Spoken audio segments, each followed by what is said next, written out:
أعوذ بالله السميع العليم من الشيطان الرجيم بسم الله الرحمن الرحيم الحمد لله رب العالمين وبه نستعين والصلاة والسلام على سيدنا ونبينا حبيب قلوبنا طبيب نفوسنا أبا القاسم محمد اللهم صل على وعلى آل البيت الطيبين الطاهرين المعصومين وعن الله دائم أجمعين من الآن إلى قيام يوم الدين. Avant de commencer mon sujet, certains événements se sont passés me concernant, qui fait que je dois rappeler certaines choses. Je ne vais pas rentrer dans les détails, ça sert strictement à rien. Je dois rappeler que mes vidéos, pour quelles raisons je fais mes vidéos. Avant cela, je fais pas mes vidéos pour répondre aux choubouat des mukhalifin. Ce n'est pas du tout mon but. Réponse aux équivoques, il y en a des tas. Et mon objectif, j'avais marqué dès le début dans le compte YouTube, c'était de parler des sujets sans tabou et sans contrainte. Et ce n'est pas de répéter des sujets qui ont déjà été traités maintes et maintes fois. D'ailleurs, l'objectif du Minhaj al-Rafidi, c'est de éveiller les gens à travers des sujets nouveaux, qui ne sont pas traités et qui sont totalement occultés. C'est pour ça qu'entre autres, il n'y a pas si longtemps que ça, j'avais fait le bara occulté concernant l'imam Hassan alayhi salam. Et le djihad en islam, j'ai traité du djihad en islam, chose qui en vérité n'était pas quelque chose d'exceptionnel. Dans tous les livres de jurisprudence, il y a ce sujet-là. Et dans les livres de hadith, vous trouvez cela. Je n'ai fait que reprendre pour beaucoup dans des publications que nous avons en langue française. Mais apparemment, certains sujets doivent être traités par certains chouyours. Et moi, le petit Abdallah, je ne devrais pas traiter de certains sujets. Pour moi, il n'y a pas une différence entre chouyour ou pas chouyour. Si quelqu'un prend la responsabilité de faire un tablier de Ahl al-Bayt, il pourrait traiter certains sujets. Et le contexte d'être toujours dire non, tout ça doit être dans le Hawza, où nous devons faire taqiyya et tout, ça marche pas comme ça. Le taqiyya qui est défini par nos imams, on parle pas du fait quand on est menacé, ici on n'est pas menacé quand on traite de certains sujets. Le taqiyya qui concerne beaucoup pour l'établir, c'est le fait de parler de certains hadiths très profonds concernant le maqam de Ahl al-Bayt, les stations de Ahl al-Bayt, et susciter des troubles dans la communauté à travers cela, et des doutes. Parce que des gens vont douter, ils n'ont pas le niveau pour comprendre. Et une des qualités du muballigh, ça serait de parler aux gens suivant leur compréhension. Et après, on va discuter, est-ce que Abdallah, il aurait le tawfiq de l'imam ou pas. Sincèrement, j'ai envie de leur dire, on reconnaît un arbre à ses fruits. La plupart de ceux qui font ce type de remarques ne font rien du tout pour Ahl al-Bayt, propager Ahl al-Bayt. Pour Ahl al-Bayt, on fait rien pour Ahl al-Bayt. Si on peut se servir les partisans de Ahl al-Bayt, c'est quelque chose de bien déjà. Donc on fait rien et on est dans le négatif toujours vis-à-vis des gens. C'est une maladie propre à la communauté chiite et peut-être même aux mukhalifin et le monde entier. Mais j'ai envie de leur répondre. Les chiens aboient, la caravane passe. Je ne vais pas rentrer dans des détails, j'aurais beaucoup de choses à dire sur ce sujet-là, mais regardez, ça fait déjà 4 minutes 20 que je traite de ce sujet, c'est pas mon but dans cette vidéo. Mon sujet aujourd'hui sera la patience face à l'épreuve de la délivrance, El-Faraj. Donc la délivrance avec l'imam Al-Hujja, je vais vous citer un certain nombre de hadiths qui viennent surtout de l'Raïba de Normani. Raïba de Normani, Shir Normani, Raïba, Kitab al-Raïba, donc le livre de l'occultation. C'est un des livres les plus anciens, une source les plus anciennes concernant la question de l'imam Mehdi Hassan, je vais dire. Je vais commencer par un hadith qui dit la grande occultation s'est produite, il n'y aura pas de parousie que par la décision d'Allah. Exalté soit son nom. Après une longue période durant laquelle les cœurs s'endurciront et la terre sera remplie d'injustice et de tyrannie. Donc les cœurs s'endurciront car les gens vont douter. C'est l'objectif après de parler de ceux qui ont la vertu de patienter. Ce hadith est un hadith des imams infaillibles qu'il n'y a pas la source. On ne peut pas savoir, il y a la source mais on ne sait pas quel imam infaillible l'a dit. Probablement en particulier l'imam al-Hujjah a dit cela. Et de toute façon, nos imams nous ont répété plusieurs fois pour préparer les croyants à cet événement que sera la grande occultation, ce type de phrase. Le hadith est dans Reibat Normani, donc l'occultation, citant Dalaïl al-Imama, page 258. El Reiba de Shirtusi, donc Shirtusi a parlé aussi de l'occultation, page 420, dans un de ses livres fameux. Hizbat al-Huda, volume 3, page 511, Ilyat al-Abrar, volume 2, page 584, Biar al-Anwar, volume 52, page 287. En particulier, le volume 52 de Biar al-Anwar est consacré à l'imam al-Hujjah.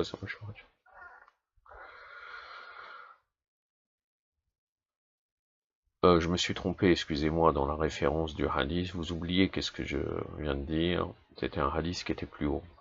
C'est Min Arwa Maqalahu al-Imam Mahdi al-Muntada. Les excellentes paroles de l'imam Mahdi, l'attendu, page 124 uniquement. Mais après, tous les autres hadiths, c'est à peu près les mêmes références que je vais vous citer, mais venant surtout de Reiba de Normani.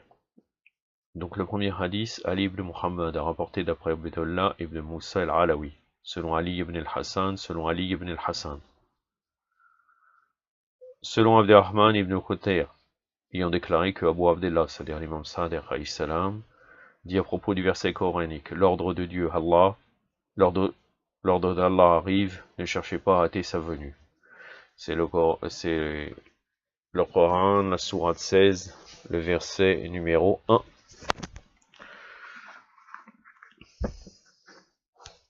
J'ai beaucoup de versets coraniques à vous citer, donc j'ai fait quelques... Pour éviter d'être trop long, j'ai fait quelques marque-pages, Inch'Allah, ce serait pas trop long pour retrouver les versets. Donc c'est le début donc de la sourate. A'udhu billahi samir al-alim minash shaitan rajim. Bismillahir rahmanir rahim. Hatta hamullah falastajiluhu subhanahu wa ta'ala ma yushrikun. Sadaqallahu al-aliyyul azim. Donc la sourate al-Nahl, sourate les abeilles, donc la sourate numéro 16. Bon, là on peut comprendre tout de suite que l'ordre d'Allah arrive, c'est l'ordre lié à l'imam Zaman. Et là, donc l'imam Sadiq alayhi salam nous commente, il s'agit de notre affaire. Et Allah Azzawajal, tout-puissant et très majestueux, a ordonné à ne pas chercher à hâter sa venue.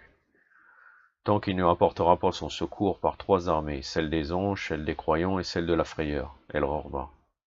On dit l'avènement de sa parousie sera pareil à celui du prophète sallallahu alayhi wa alayhi, comme Allah l'a déclaré, ainsi c'est au nom de la vérité que ton Seigneur t'a fait sortir de ta demeure, alors qu'une partie des croyants éprouvait de l'aversion pour cette mesure. Donc il t'a fait sortir de la demeure, là concernant l'imam Mahdi, il est parti en occultation, et c'est au nom de la vérité. Le sourate El-Anfal, la sourate donc numéro 8, hein, le verset numéro 5.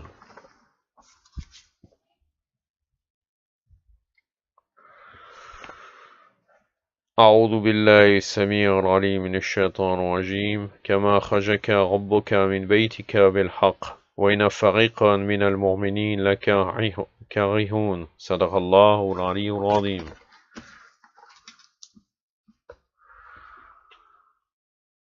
Donc ce récit, ce hadith est dans Reiba Normani, de Shir Normani, citant Tawil el-Hayat, volume 1, page 252.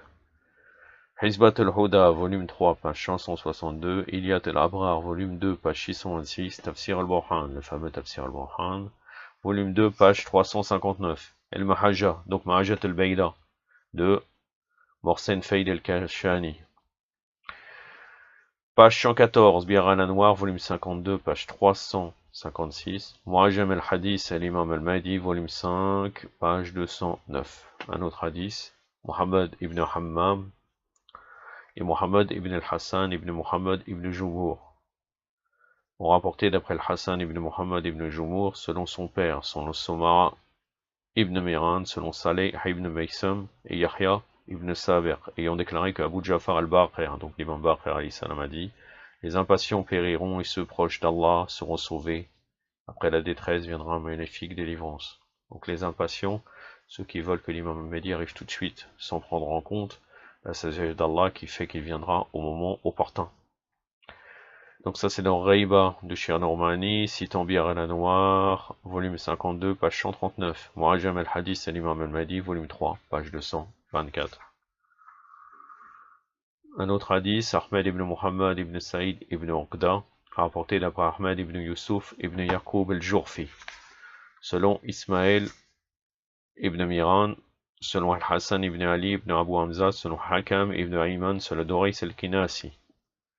Selon Abu al-Khalid al-Kabouli, dont on déclaré que Ali ibn al-Hussein al-Sajjad, donc l'imam Zayn al-Abidin alayhi salam, dit: je souhaite être autorisé de parler aux gens 3 fois, sous-entendu sur 3 sujets. Et que Allah ensuite fasse de moi ce qui lui plaira, mais il s'agit de la volonté d'Allah qui nous ordonne de demeurer patient et d'attendre. Donc il dit qu'une fois que j'aurai parlé de ce sujet-là, Allah pourra faire de lui ce qu'il lui voudra.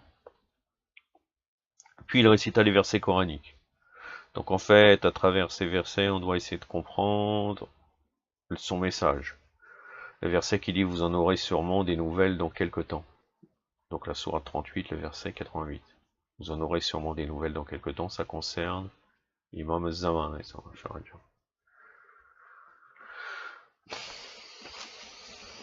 Sourate 38, le verset 88. Oui, c'est le dernier verset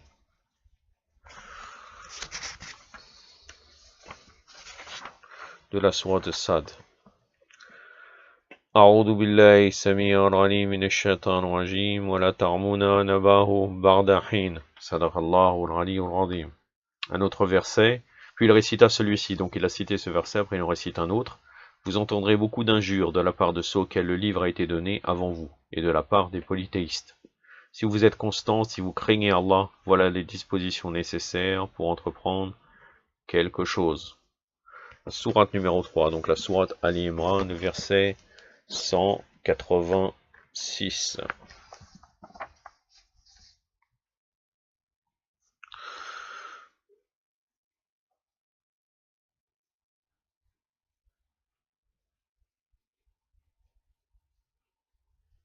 C'est le début, c'est au milieu du verset. A'udhu billahi sami'ir alim minash shaitanir rajim. ولا تسمعون من الذين أوتوا الكتاب من قبلكم ومن الذين أشركوا حدا كثيرا وإن تصبروا وتتقوا فإن ذلك من عزم الأمور صدق الله العلي العظيم. Donc ce récit, peut-être c'est amputé le hadith puisqu'il a pas parlé des 3 choses. C'est dans le Reiba de Shir Normani, Rodwanullahi alayhi, citant Tafsir el-Ayashi, volume 1, page 211, Bir al-Anwar, volume 68, page 223, volume 71, page 423. Donc il est cité dans 2 endroits différents dans le Bihar et l'Anwar.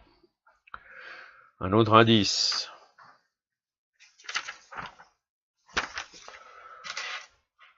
Ali ibn Ahmed a rapporté d'après Ubaydullah ibn Musa al-Halawi, selon Ali ibn Ibrahim ibn Hashem, selon Ali ibn Ismaël, selon Ahmad ibn Isa, selon Ibrahim ibn Omar al-Yamani, selon Abu Tufayl, ayant déclaré que Abu Ja'far, Muhammad ibn Ali al-Baqir alayhi salam, dit: il arriva qu'Ibn Abbas dépêcha un messager auprès d'Ali ibn al-Hussein al-Sajjad, lui demandant le sens du verset coranique suivant: ô vous qui croyez, soyez patients, corrigez-vous mutuellement à la patience. La sourate Ali Imran, le verset 200.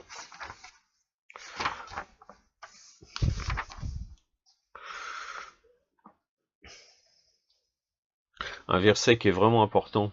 Il traite de différentes manières du combat et de l'imam al-Mahdi, mais ce n'est pas notre sujet.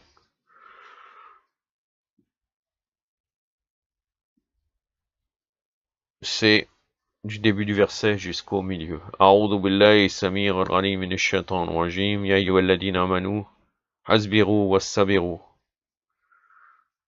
Sadaqallah al-ali al-azim.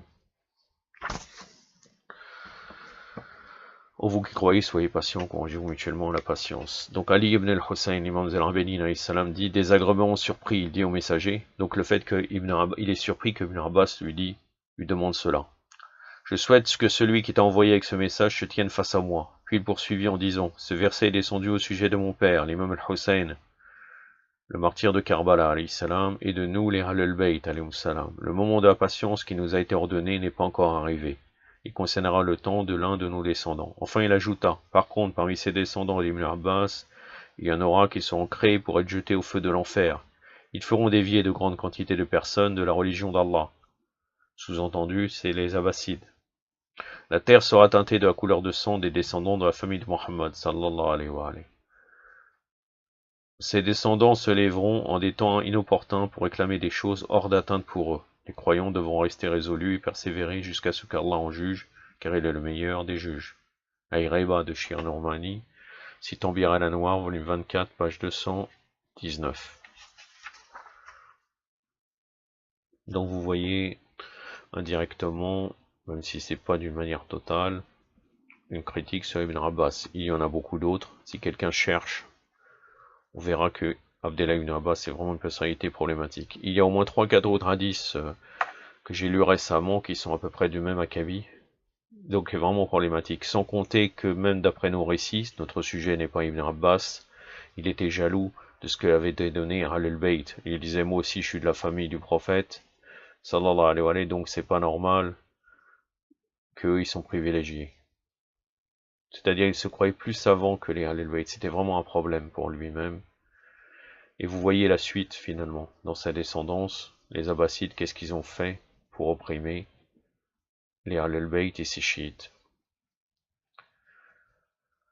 Ali ibn Muhammad a rapporté d'après Abdullah ibn Moussa, selon Haroun ibn Muslim, selon Qasim ibn Urwa, selon Burayd ibn Muawiyah al-Hijli, ayant déclaré que Abu Ja'far al-Baqir, donc l'imam Baqir alayhi salam, dit en commentant le verset coranique suivant, ô vous qui croyez, soyez patients, encouragez-vous mutuellement la patience. Le même verset que j'ai cité tout de suite là. Donc la sourate Ali Imran, le verset 200. Soyez patients dans l'accomplissement des obligations religieuses, demeurez fermes face à vos ennemis, et faites preuve de patience dans l'attente de votre imam de l'ordre. Donc c'est de l'Reiba de Shir Normani, citant Tawil al-Hayat, volume 1, page 127, Hizbat al-Huda, volume 3, page 531, Rayat al-Maram, page 408, El-Mahajat al-Bayda, Mahajat, page 52, Tafsir al-Burhan, volume 1, page 334, Bir al-Anwar, volume 24, page 219. Un autre hadith, l'avant-dernier hadith, je crois que c'est bien ça. Oui, c'est cela. Mohammed ibn Hammam a rapporté d'après Jafar ibn Muhammad ibn Malik, selon Ahmed ibn Ali al-Jurfi, selon Mohammed ibn Musanna al-Adrami, selon son père, selon Osman ibn Zaïd, selon Jaber, ayant déclaré qu'Abu Jafar, c'est-à-dire l'imam Baqir alayhi salam, dit, l'avènement de la parousie de l'imam Mahdi sera pareil à celui du messager d'Allah. Au cas où l'un de nous, les Ahlul Bayt, viendra se soulever avant l'avènement de la parousie d'Al-Qa'im, il serait pareil au jeune oiseau qui, voulant s'envoler, tombe à terre pour être le jouet des enfants. Un hadith qui nous parle comme quoi, en gros, si vous vous soulevez, ça n'aura pratiquement aucun fruit, puisque ça échouera, puisqu'il sera pareil au jeune oiseau qui, voulant s'envoler, tombe à terre pour être le jouet des enfants, car ce n'est pas le moment de se soulever avant l'avènement. Bien sûr, il y a peut-être d'autres hadiths, et même quand on cherche dans l'histoire de savoir si les imams ont soutenu certains soulèvements, on pourrait peut-être modérer ce type de discours. Mais tout cela, le soutien envers des gens qui se soulèvent était en période de présence des imams, alayhi salam. Maintenant, soit on considère que tout soulèvement est batel et faux, et n'a pas à être fait, soit on devrait consulter certains savants spécialistes, autrement dit les marjas, celui qu'on suit, pour savoir si c'est autorisé ou non de se soulever. Je ne veux pas rentrer trop dans ce sujet, c'est un sujet tendancieux et difficile. Pour prendre position sur ça, c'est pas mon domaine. El Raïba de Normani, citant Bir al-Anwar, volume 52, page 139, le dernier hadith, Ahmed ibn Muhammad ibn Saïd ibn Uqda, a rapporté d'après Ahmed ibn Yusuf ibn Yaqub al-Jurfi. Abul Hassan ibn Ahmed ibn Yusuf ibn Yaqub al-Jurfi Abul Hassan, selon Ismail ibn Miran, selon El-Bahassan ibn Ali ibn Abu Hamza, selon son père, et Wahib ibn Hafs, selon Abu Basir, ordonnant Allah donc déclaré que Abu Abdullah Sadiq alayhi salam dit, donc l'imam Sadiq alayhi salam, veux-tu que je te dise ce que Allah accepte en premier de ses serviteurs? Le rapporteur répondit, oui, que cela te plaise. L'imam poursuivit, il s'agit du témoignage qu'il n'a de Dieu qu'Allah et que Muhammad sallallahu alayhi wa alayhi est le messager d'Allah, de la soumission au commandement d'Allah, de la croyance en la guidance des imams immaculés, de leur obéissance et du désaveu de leurs ennemis, de la piété, de la sincérité dans la foi et de l'attente, de la parousie d'Al-Qarim. Il y aura un temps pour nous. Donc là, il lui donne un résumé de la croyance qui peut sauver. C'est très important pour nous. On devrait méditer sur ces paroles bénites. Il y aura un temps pour nous, les Ahlul Bayt, où Allah parachèvera ce qu'il décréta. Quiconque désire être un compagnon d'Al-Qaim, devra faire preuve de patience tout en étant vertueux et en agissant avec morale. Autrement dit, en parfaite connaissance du bien et du mal, du licite et de l'illicite. Si cette personne venait à décéder en cet état avant l'avènement de la parousie d'Al-Qaim, elle en obtiendrait la récompense attribuée à toute personne qui aura accompagné Al-Qaim. Agissez du mieux que vous pouvez tout en restant vertueux et patienté. Quelle chance vous avez, ô vous, le groupe béni. Donc il lui donne un résumé des croyances qu'il faut avoir. Je reviens. Le fait de dire La ilaha illallah, Muhammad Rasulallah, de se soumettre au commandement d'Allah, donc obéir à la charia. De la croyance en la guidance des imams immaculés, comme quoi les imams peuvent nous guider et qu'on est guidé par eux, de leur obéir, et du désaveu de leurs ennemis, le rejet de leurs ennemis, El-Bara, d'avoir la piété, la sincérité dans la foi, et de l'attente, on attend la venue de l'imam, ça, je veux dire. Et à cette époque-là, quand il sera occulté, on devra faire preuve de patience, tout en étant vertueux, en agissant avec morale, en parfaite connaissance du bien et du mal, du licite et de l'illicite. Ça, cette personne est vraiment considérée comme la personne qui attend l'imam, et elle obtient la récompense à toute personne qui aurait accompagné l'imam Mahdi, s'il décède avant cela. Donc c'est très important. Donc c'est Al-Raïba de Normani, citant Isbat al-Huda, volume 3, page 536, Bir al-Anwar, volume 52, page 140. Mu'ajam al-Hadith, l'imam al-Mahdi, volume 3, page 417. J'en ai terminé avec ce sujet. Inch'Allah, prochainement, je suis en train de préparer une série sur un commentaire d'un discours de l'imam Hussein alayhi salam qu'il a fait à Mina, à l'époque de Muawiyah Ibn Abi Sufyan, l'arnatullah alayhi. Donc je vais essayer de commenter en plusieurs parties, je ne sais pas combien il en aura, je crois que ça dépasserait pas 5 épisodes à peu près, ce discours. Et entre autres c'est très intéressant parce qu'à un moment donné il y a une désapprobation de certains savants. Donc ça peut être assez intéressant pour nous, vu les discussions qu'il y a souvent sur les réseaux sociaux et de gauche à droite. يكتفي بهذا القدر وصلى الله على سيدنا محمد وعلى آله الطاهرين والسلام عليكم ورحمة الله.